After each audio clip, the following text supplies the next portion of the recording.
کہ جبکہ شام علی ظہیر صاحب ممتاز عالم دین مذہبی اسکالر بھی ہمارے ساتھ لاہور سے موجود ہیں۔ شام علی ظہیر صاحب پروگرام کا آغاز آپ سے کرتے ہیں۔ 12 ربیع الاول ہر سال آتا ہے، کیا پیغام لے کر آتا ہے ہمارے لیے؟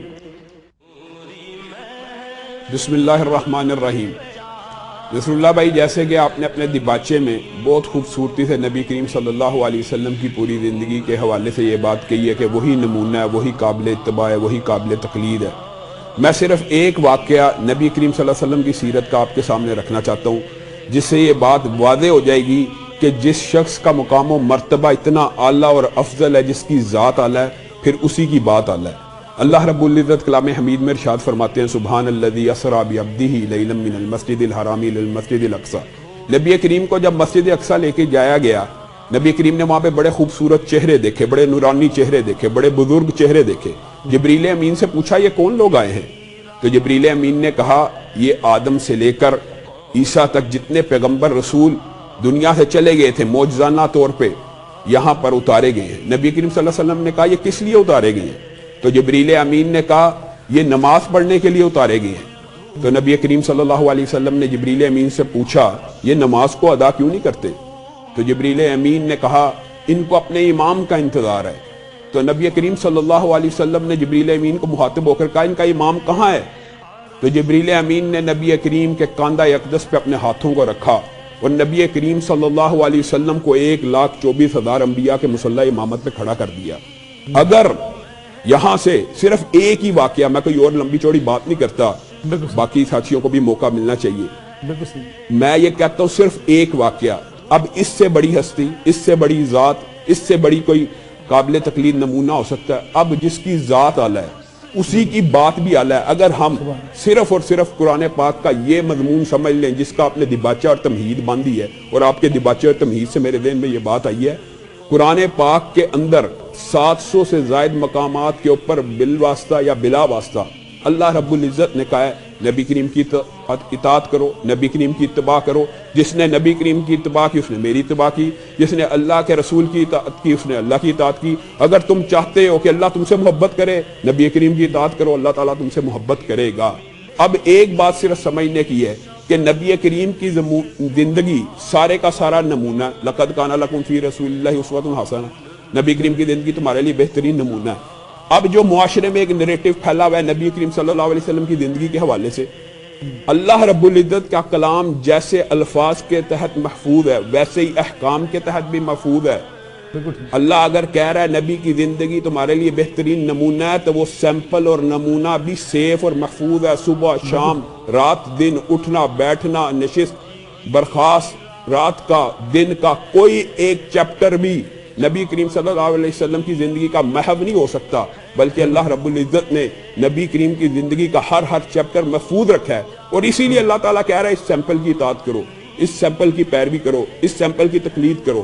تو نبی کریم صلی اللہ علیہ وسلم کے دامن سے اگر ہم سب کے سب مسلمان صرف اس ایک بات پہ اکٹھے ہو جائیں تو نہ معاشرے میں فرقہ واریت ہو، نہ اختلافات ہو، اور الحمدللہ سب کے سب ہمارا عقیدہ ہے ہر کوئی نبی کریم کو محترم مانتا ہے، محترم جانتا ہے، تو پھر نبی کریم صلی اللہ علیہ وسلم ہی کی ذات کو اپنے لیے قابل تقلید اور قابل نمونہ سمجھنا چاہیے۔ بالکل ٹھیک۔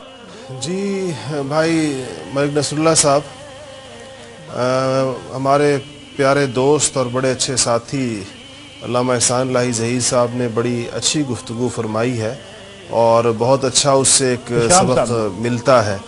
12 ربیع الاول کی جہاں تک بات ہے تو یہ بات ہر مسلمان جانتا ہے کہ رسول اللہ صلی اللہ علیہ وسلم کو ان کی بعثت کے دن سے لے کر قیامت تک کے زمانوں کے لیے بھیجا گیا ہے۔ معزز علماء کرام اور مذہبی اسکالر آج کے پروگرام میں موجود ہیں۔ شام علی ظہیر صاحب آپ کی طرف آتا ہوں ایک بار پھر کہ نبی کریم صلی اللہ علیہ وسلم کے یہ دن منانے کے حوالے سے جو آج کل مختلف رسومات اختیار کی جا رہی ہیں، خاص طور پہ ہم نے دیکھا کہ چند سال پہلے کچھ چیزیں نہیں تھیں، اب وہ اس کے ذریعے یہ دن منایا جاتا ہے۔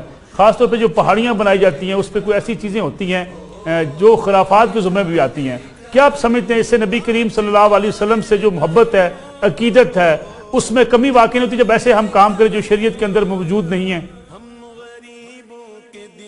بسم اللہ الرحمن الرحیم۔ نصر اللہ بھائی، سب سے اہم بات یہ ہے جو سوال آپ نے عدنان بھائی سے بھی پوچھا اور ابھی آپ دوبارہ پوچھ رہے ہیں نبی کریم صلی اللہ علیہ وسلم نے اپنے یوم پیدائش کے حوالے سے امت کو کیا نصیحت کی ہے؟ نبی کریم صلی اللہ علیہ وسلم صحیح حدیث کے الفاظ ہیں، آپ نے فرمایا میں پیر کے دن پیدا ہوا اور میں پیر کے دن روزہ رکھتا ہوں۔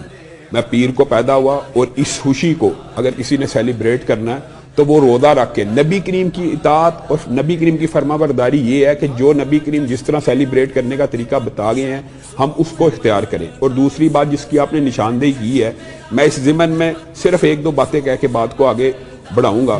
نمبر ایک بات جس کی طرف آپ نے اشارہ کیا ہے، ما ھذہ التماثیل التی انتم لھا عاکفون۔ حضرت ابراہیم نے بھی اپنی قوم سے یہ پوچھا تھا، یہ تمثیلات اور تشبیہات اور یہ کیا چیزیں ہیں جن کے سامنے اعتکاف میں بیٹھ جاتے ہو؟ اور آپ خود بتائیں سچے دل سے، اہل سنت کے تمام مکاتب فکر اس بات پہ متفق ہیں کہ یہ گانا بجانا، یہ آلات موسیقی، یہ ڈول، بنگڑے، طبلے، جن آلات کو نبی کریم توڑنے کے لیے آئے اور نبی کریم اپنے کانوں میں انگلیاں رکھ رہے ہیں، بانسری کی آواز سن کے صحابی سے پوچھ رہے ہیں کہ جب ختم ہو جائے مجھے اطلاع دینا۔ اب اسی نبی کریم صلی اللہ علیہ وسلم، اسی نبی محترم کی یوم پیدائش کے اوپر یہ ہلڑ بازی کرنا، یہ طبلے، ناچ گانا، ڈھول، کیا یہ نبی کریم صلی اللہ علیہ وسلم کی شان کے لائق ہے؟ کیا یہ ان کے احترام کا تقاضا ہے؟ ایک اور بات بھی میں نشاندہی کرنا چاہتا ہوں، بصد احترام، بغیر فرقہ واریت کے، صرف ایک بات کے اوپر نوٹ کریں، ہم لوگ تو نالین پاک کے اوپر لگنے والی یا نیچے لگنے والی خاک کے برابر بھی نہیں ہیں، لیکن نالین پاک کو اٹھا کر نبی کریم صلی اللہ علیہ وسلم کا نام نعوذ باللہ اس میں لکھنا، یہ کس قدر افسوس اور دکھ کی بات ہے۔ کیا ہم اپنے آباء و اجداد کا نام جوتوں میں لکھ سکتے ہیں؟ کیا ہم اپنے کسی عالم کا نام لکھ سکتے ہیں؟ تو یہ بصد احترام، یہ ان کے علماء نہیں کرتے۔ ظاہرہ محبت اور عقیدت میں کئی مرتبہ ایسی چیزیں بد احتیاطی سے سرزد بھی ہو سکتی ہیں، الزام دینا مقصود نہیں ہے، لیکن اصلاح کرنا مقصود ہے کہ نبی کریم صلی اللہ علیہ وسلم کے نالین کے ہم خاک کے برابر بھی نہیں، لیکن نبی کریم کی شان اس بات کا تقاضا نہیں کرتی کہ ان کے نام کو جوتے کے اندر لکھا جائے۔ اور میں یہ بات سمجھتا ہوں کہ نبی کریم صلی اللہ علیہ وسلم کے جو تعارف کے حوالے سے آپ نے سوال کیا ہے، نبی کریم صلی اللہ علیہ وسلم نے خود اپنا تعارف کروایا ہے۔ نبی کریم نے کہا میں تمہارے اندر 40 برس رہا ہوں، پہاڑی کے اوپر کھڑے ہو کے کیا بات کہی۔ یہی وہ بات ہے سیرت کا، میں سمجھتا ہوں سب سے اہم دو پہلو ہیں، ایک قول و فعل میں تضاد نہ ہونا، خود احتسابی کرنا، لوگوں کو پیش کر دینا اپنا آپ، صفا پہاڑی کے اوپر کھڑے ہو کے کیا کہا، اگر میں کو پیچھے سے لشکر آ رہا مانو گے؟ مانیں گے، کیونکہ ہم نے آپ کو سچا پایا، ہم نے آپ کو امین پایا، آپ نے کبھی جھوٹ بولا ہی نہیں۔ تو نبی کریم نے سب سے پہلے اپنی ذات کو احتساب کے لیے پیش کیا اور کہا چیک کرو، میں کوئی بات اگر حالات اور واقعات کے اوپر جھوٹ نہیں بول سکتا، میں کیا اللہ کے اوپر بہتان باندھوں گا کہ اللہ تعالیٰ نے مجھے نبی بنا کر بھیجا؟ اور دوسرا جو نہایت اہم واقعہ ہے، جو نہایت اہم پہلو ہے سیرت کا، وہ میں سمجھتا ہوں کہ اخلاق ہے۔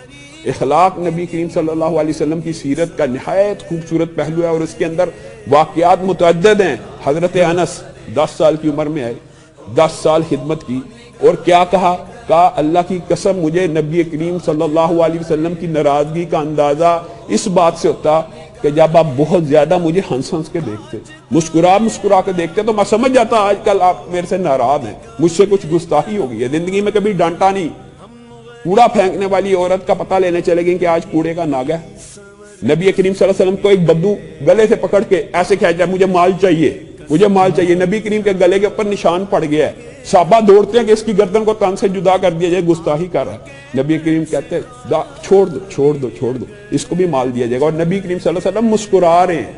نبی کریم صلی اللہ علیہ وسلم کی مسجد نبوی کتنی محترم ہے، پاکیزہ ہے، مقدس ہے، بدو آتا ہے وہاں پہ رفع حاجت کرنے کے لیے بیٹھ جاتا ہے، صحابہ دوڑتے ہیں، نبی کریم کہتے ہیں رکو، اس کو فارغ ہونے دو۔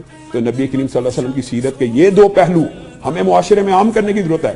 ایک جو قول ہے وہی عمل ہے، خود احتسابی، لوگوں کے سامنے پیش کر دینا، دیکھ لو میں صاف ہوں، پاک ہوں۔ اور دوسری بات اخلاق کا انسان کو نرم ہونا چاہیے، اخلاق کا اچھا ہونا چاہیے، اخلاق کا دیمہ ہونا چاہیے۔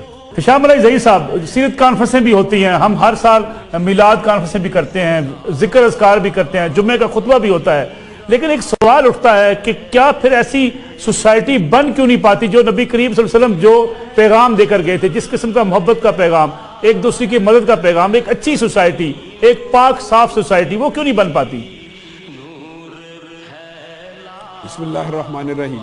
بات تو پھر وہیں پہ ہی آ جاتی ہے کہ اصل جو ہے مسئلے کی نشاندہی تو الحمدللہ تمام آپ کے سامنے اسکالرز نے کر دی ہے کہ نبی کریم صلی اللہ علیہ وسلم کی محبت کے لیے ابھی ڈاکٹر صاحب نے کتنی پیاری بات کی ہے، کسی ڈگری کی ضرورت نہیں ہے، نبی کریم کا ارشاد ہے کہ تم میں سے اس وقت تک کوئی شخص مومن ہی نہیں ہو سکتا جب تک میری محبت اس کے والد اور اولاد سے بڑھ کے نہ ہو جائے. الحمدللہ ہمارے ایمان کا تقاضا یہ ہے کہ ہم اپنے والدین اور اپنی اولاد سے زیادہ محبت کریں، لیکن حالی محبت سے جیسے ڈاکٹر صاحب نے کہا کام نہیں چلنا. اطاعت کے بغیر محبت کسی کام کی نہیں.